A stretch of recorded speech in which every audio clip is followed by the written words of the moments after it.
All right, you just heard the birthday song by Spooky Daily Pride.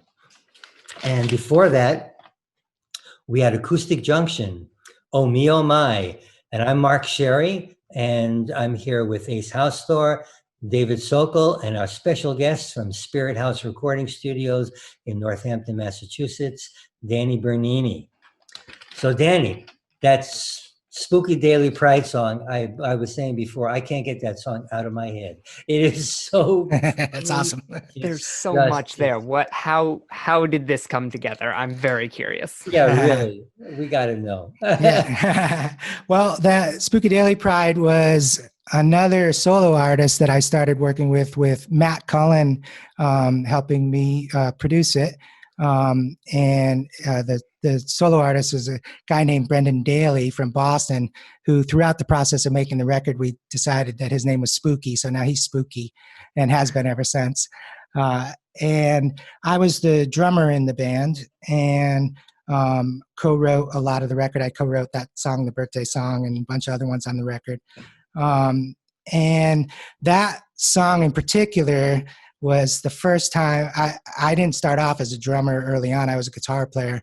And that was the first time that I ever played in the studio with a real bass player. T-Bone Walk, the bass player from Hall & Oates, and who had played with Elvis Costello and Bob Dylan and a whole bunch of other people, came into the studio and he was playing bass and I was playing drums. So it was a little nerve-wracking, but we totally hit it off and had a blast. And then T-Bone came into the control room and we were talking, and I forget how it came about, but we were saying it would be cool to have like a wacky piano part in the beginning of this, and T-Bone was like, I play a little piano, so he sat down and he started playing, and it was like, are you kidding me? And so that ended up being that intro, and then all those crazy wacky background vocals and stuff. We used to well, I can't say what we called the backup band, but anyways, we used to go in and do these high falsetto background vocals and create all these really fun, wacky things. And so that band ended up going on and doing a lot of touring, national touring around the country. Got pretty popular in the hippie jam world, doing tons of festivals and stuff.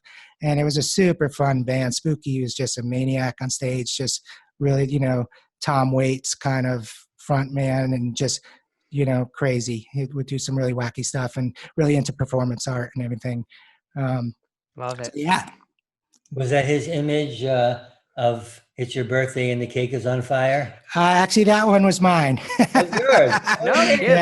Yeah. Like I was saying earlier, my brother calls me on my birthday every year and plays that for me over the phone, and I think he calls everybody that has a birthday with that. That's so cool. That's great. Yeah. Acoustic Junction. Yeah, so Acoustic Junction is a band that really kind of honestly started off my career as a producer. I used to work at a studio called Longview Farm in North Brookfield, Mass, where tons of people work, the Stones and Aerosmith and Jay Giles and the Cars and all these Boston bigger bands and stuff. And when I was starting out there as an intern and learning to engineer, Acoustic Junction was coming in to make a record, and my mentor Jesse Henderson, who was the main engineer, chief engineer there, went on vacation and told me I was doing the record. So that was my first record. Yeah, and it was pretty great. They had no idea that it was my first full record.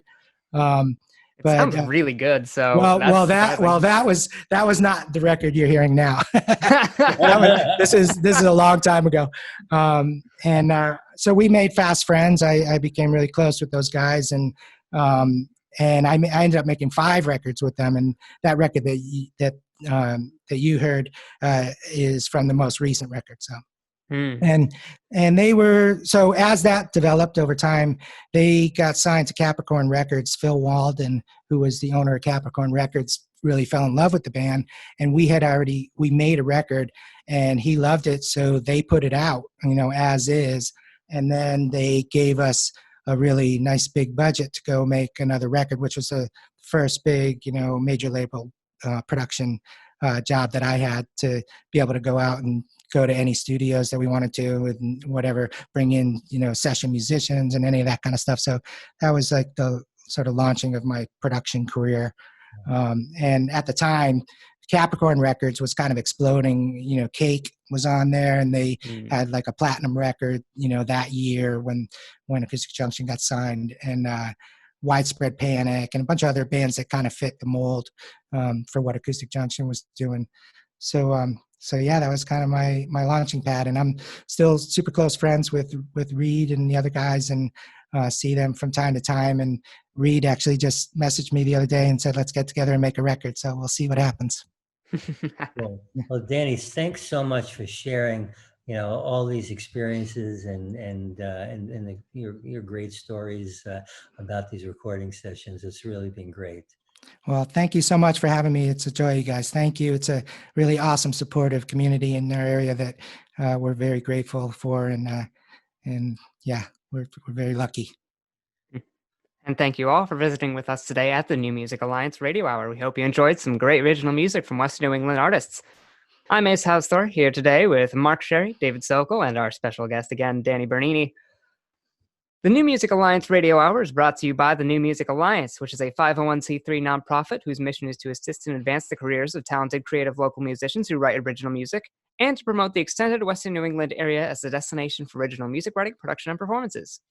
If you like what we're doing here on the show, tell your friends about it, and like the New Music Alliance on Facebook. Have you heard some great original music from a local artist from Western Massachusetts, Central Connecticut, or Southern Vermont and would like to hear it played on the show? Or are you a local Western New England musician who'd like to have your original music considered to be on a show? If yes, send your recommendations with links if possible to newmusicalliance@gmail.com. We'll do our best to get as many as we can on the air. Join us next week with some more great tunes from excited local artists. Please remember to stay safe, wear your masks, socially distance if you're able to do so, spread only the love. Let's have Charles and Khalif Neville take us out today with African Eyes, and as we always say, until next week, keep on rockin'! Yeah.